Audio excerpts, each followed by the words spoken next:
අයිබෝවන් සුබ උදෑසනක් අද දින ශ්‍රී ලංකා පොදු ජන පෙරමුණේ මේ මාධ්‍ය සාකච්ඡාවට පැමිණි මාධ්‍යවේදී ඔබ සැම ඉතාම ආදරෙන් පිළිගන්නවා. අපි අද තමයි 2025 මැයි මාසේ 18 වෙනිදා. මැයි මාසේ 18 වෙනිදා කියන්නේ අවුරුදු 30ක් තිස්සේ මේ රට විනාශ කරපු මේ රටේ මහා කුරිරු යුද්ධයක් ඇති කළා දහස් ගණන් ජීවිත බිලිගත්ත ඒ ත්‍රස්තවාදී නායකයා සහ ඒ ත්‍රස්තවාදී සංවිධානය අවසන් කළා ලංකාවට නිදහස ලබාගත් දවස. ඉතින් අපි හිතනවා මේ දවස ඊටාම අපේ රටට අපේ රටේ ජනතාවට ඒ වගේම මේ රටේ දරුවන්ට තරුණ පරපුරට මේ දිනය ඉතා වැදගත් දිනයක් කියලා. මොකද අපි අමතක කරන්න හොඳ නැහැ මේ රටේ අදටත් අම්මලා උදේට තමන්ගේ දරුවෝ ගෙදරින් එළියට ගියහම හවස ගෙදර එයි කියලා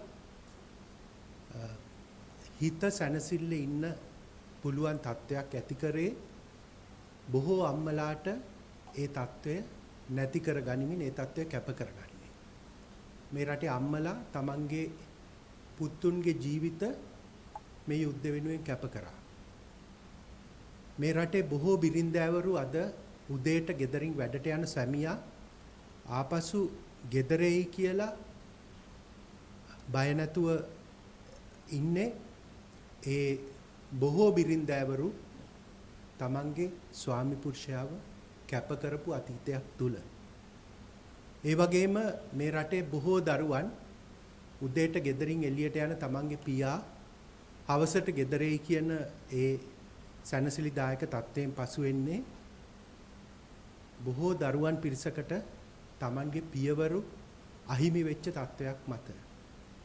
ඔවුන් කරේ අපගේ හෙට දිනේ වෙනුවෙන් ඔවුන්ගේ ජීවිත කැපකිරීම. එතකොට ජාතියක් හැටියට අපි ඔවුන්ට ඒ කළගුණ සැලකීම ඔවුන් සිහිපත් කිරීම සහ ඔවුන් වෙනුවෙන් දැනට ඒ ඉන්න ඉතිරි වෙලා ඉන්න ඔවුන්ගේ ආදරණීයයන් එහෙම නැත්නම් ආබාධිත වෙලා ඉන්න රණවිරුවන් රැක ගැනීම ජාතියක් හැටියට අපේ යුතුයකමක් වෙනවා. අපි දන්නවා අනුර කුමාර දිසානායක ජනාධිපතිතුමනි ඔබතුමා මේ රටේ යුද්ධ කෙරෙන අවස්ථාවේදී විපක්ෂයේ മന്ത്രിවරයෙක් හැටියට ඔබතුමා රටේ මහා දැවැන්ත වැඩවර්ජන මෙහෙවන්න හදලා ඒ වගේම යුද්ධේ අවසානයේ පෙනිපෙනී තිවිච්ච අවසාන අයවැය විවාදයේදී ආණ්ඩුවේ අයවැය පරද්දන්න කුමන්ත්‍රණ කළා මේ යුද්ධ ජයග්‍රහණය වළක්වන්න උත්සාහ දරපු පුද්ගලයා. ඒ වගේම අපි දන්නවා අනුර කුමාර දිසානායක ජනාධිපතිතුමනි ඔබතුමාට ඩයස්පෝරාව මේ ලෝකේ දෙමළ ඩයස්පෝරාව විශේෂයෙන් කැනඩාවේ දෙමළ ඩයස්පෝරාව ඔබතුමාව ලංකාවේ ජනාධිපති කරන්න බොහෝසේ උදව් කරා කියන කාරණේ. හැබැයි දැන් ඔබතුමා මේ මුළු මහත් ශ්‍රී ලංකාවේ ජනාධිපති. ඒක නිසා ඒ පරණ අතීතය අමතක කළා මේ ලංකාවේ ජනාධිපතිවරයා හැටියට ඔබතුමාට විශාල වූ වගකීමක් සහ යුතුයකමක් තියෙනවා. එම රණවිරුවන් වෙනුවෙන් පෙනී සිටින්න එම රණවිරුවන් වෙනුවෙන් සහ ඒ රණවිරු පවුල් වෙනුවෙන් පෙනී සිට යුතුයකම් ඉටු කරන්න. අපි දන්නවා හෙට ජාතික උත්සවයක් සාමාන්‍යයෙන් ජාතික උත්සවයක් යුද්ධ ජයග්‍රහණය පස්සේ සෑම වසරෙම පැවැත්වුවා. අපිට දැනුවත් ආකාරයට නම් හෙට පවත්වන උත්සවයට ජනාධිපතිතුමා හෝ අගමැතිතුමිය සහභාගී වෙන්නේ නැහැ කියලා තමයි අපිට ආරංචි වෙලා තියෙන්නේ. අපි වැරදි වෙන්න පුළුවන්. හැබැයි අපිට ආරංචිය ලැබිලා තියෙන හැටියට නම් ජනාධිපතිතුමා සහ අගමැතිතුමිය සහභාගී වෙන්නේ නැහැ කියලා මං හිතන්නේ ඒක ඊටාම වැරදි සහගත තත්ත්වයක්.